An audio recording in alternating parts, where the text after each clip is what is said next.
সহজ এবং সিম্পলভাবে হঠাৎ যদি বিরিয়ানি খেতে ইচ্ছা করে সেটা কিন্তু আমরা ডিম দিয়েও তৈরি করে নিতে পারি।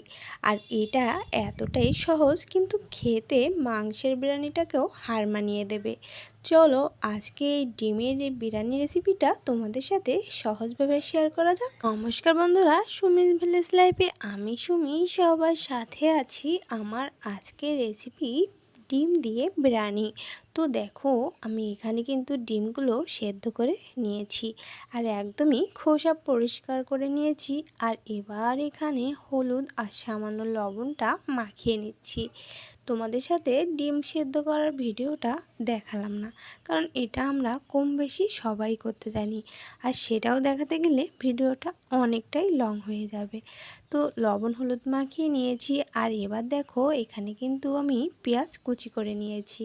তো এখানে প্রায় আমার 1 পা মতো পেঁয়াজ রয়েছে। আর এখানে আদা আর রসুনটা আমি এখানে পেস্ট করে নিয়েছি।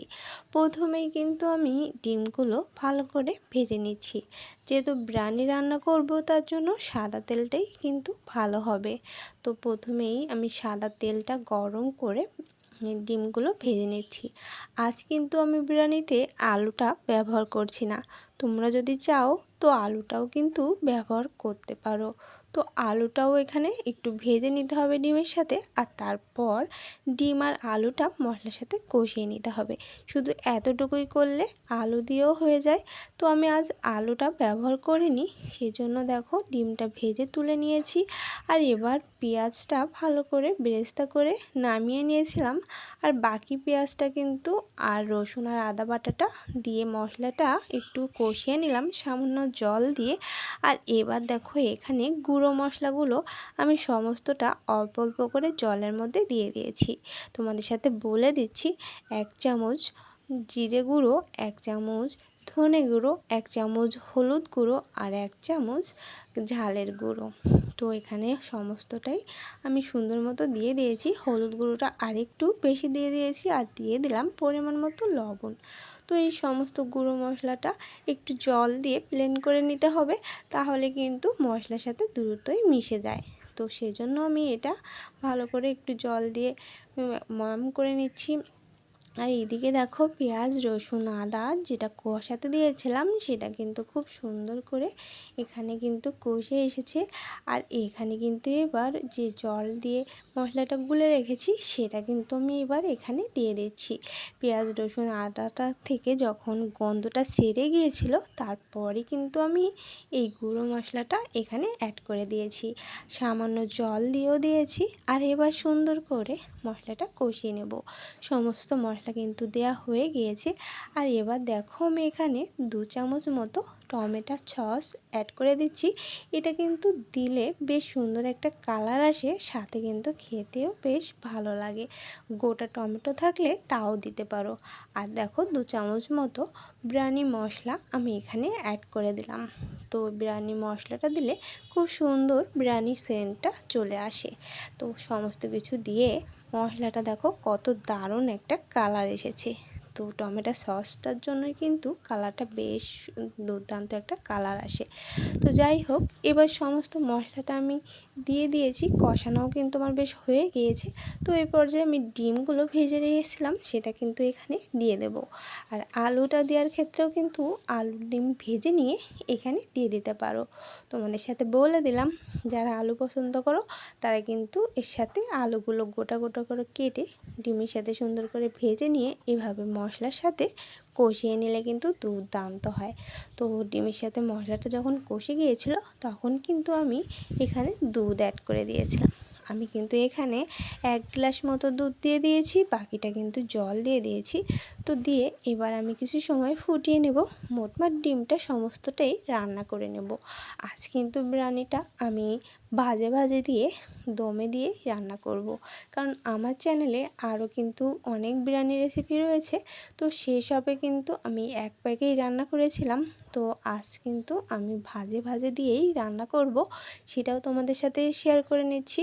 আর এবার চলো দেখো, আমি কিন্তু ভাতটা রান্না করব বলে এখানে সাদা তেল গরম করে তার মধ্যে কিছুটা কিশমিশ ধুয়ে দিয়ে দিয়েছি। এই কিশমিশটা যখন একটু ফুলো ফুলো হয়ে উঠবে সে পর্যায়ে কিন্তু এই চিনিকানি চালটা ভালো করে ধুয়ে ভিজিয়ে নিয়েছিলাম আর জল ঝরিয়ে নিয়েছি, আধা ঘন্টার মতো হয়েছে। তো সেটা কিন্তু আমি দিয়ে দিয়েছি। আর সম্পূর্ণটা কিন্তু আমি রাইস কুকারেই করছি। তো তোমরা যারা ব্যাচেলার আছো তারাও কিন্তু এইভাবে সহজভাবেই এই রাইস কুকারে করতে পারো।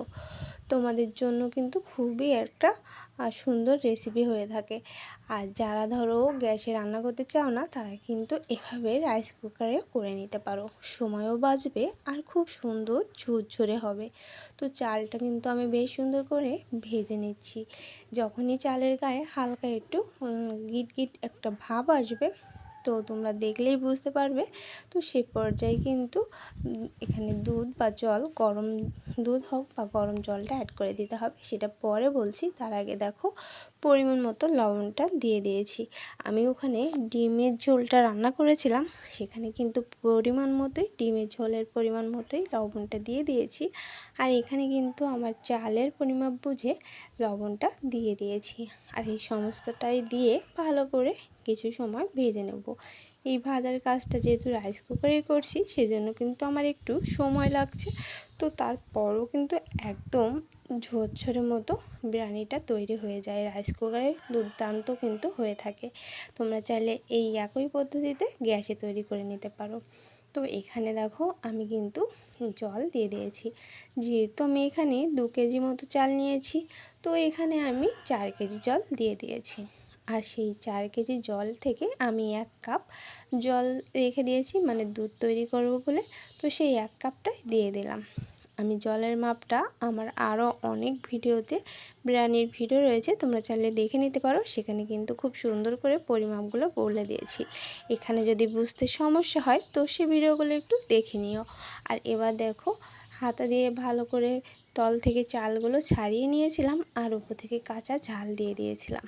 আর এখন দেখো ভাতগুলো কত সুন্দর ঝরঝরে হয়ে গিয়েছে আর খুব সুন্দর একটা সেন্ট আসছিল। আর ভাতটা রেডি হয়ে গিয়েছে, ওদিকে ডিমের ঝোলটাও রেডি হয়ে গিয়েছে। তো এবার চলো ভাজে ভাজে আমি ভাত আর ডিমের ঝোলটা অ্যাড করে নিই। আমি একই রাইস কুকার থেকে ভাতগুলো নামিয়ে নিয়েছিলাম। আর এবার দেখো প্রথমে আমি ভাতগুলো ছড়িয়ে দিচ্ছি আর তারপর কিন্তু ডিমগুলো আলাদা করে রেখে দিয়েছি। শুধুমাত্র ডিমের মশলা বা ঝোলটা নিয়ে নিয়েছিলাম, সেগুলোই কিন্তু আমি ভাতে ভাজে ভাজে দিয়ে দেব। যেহেতু ডিম দিলে অনেক সময় ডিমগুলো ভেঙে যেতে পারে, নাড়াচাড়ার জন্য ডিমগুলো ভেঙে যেতে পারে, সেই জন্যই আমি ডিমগুলো কিন্তু আলাদা রেখে দিয়েছি। আর এই যে দেখো হাতা দিয়ে ডিমের মশলাটাই কিন্তু আমি এইভাবে ভাতের উপরে দিয়ে আবার ভাত দিয়ে চাপা দিয়ে দিচ্ছি, আবার উপর থেকে ভাত ছড়িয়ে দিচ্ছি, আবার উপর থেকে মশলা ছড়িয়ে দেব, আবার উপর থেকে ভাত ছড়িয়ে দেব।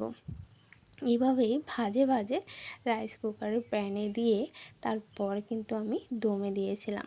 তো দেখো আমি হাতা দিয়ে ভালো করে মশলার সাথে ভাতটা মিশিয়ে দিচ্ছি, তাতে করে খুব সুন্দর মতোই কিন্তু দমে বসালে অনেকটাই ঝরঝরে হয়ে যাবে। এ পর্যায়ে ভাতগুলো এখনও দেখো হালকা দলা দলা রয়েছে, কিন্তু যখন আমার বিরিয়ানিটা হয়ে যাবে সেটা কিন্তু একদমই ঝরঝরে হয়ে যাবে। এখানে দেখো আমি আবার কিন্তু ভাত দিয়ে দিয়েছি, আবার কিন্তু তেল মশলাটা দিয়ে দিলাম। আর এভাবে সমস্তটা কভার করে নিয়েছি। অবশেষে পেঁয়াজ বেরেস্তা করা ছিল সেগুলোই কিন্তু আমি উপর থেকে ছড়িয়ে দিলাম। আর যে ডিমগুলো আমি রেখে দিয়েছিলাম তুলে, সেই ডিমগুলো কিন্তু এর উপর থেকে দিয়ে দেব। আমি কিন্তু এক রাইস কুকার ফুল করেছি অনেকজনের জন্য, তো তোমরা কম বেশি করে নিও পরিমাপ বুঝে। তো দেখো সহজভাবে আমি এবার কিন্তু দমে বসিয়ে দেব। তো দমে বসিয়ে দিলেই কিন্তু আমার এই সুস্বাদু বিরিয়ানিটা একদম কমপ্লিট হয়ে যাবে। কেমন লাগলো তোমাদের কাছে এই সহজ পদ্ধতিতে ডিমের বিরিয়ানিটা? এটা কিন্তু মাংসের বিরিয়ানিটাকেও হার মানিয়ে দেবে। ভালো লাগলে একটি লাইক দিও। ভালো থেকো, সুস্থ থেকো, পাশে থেকো।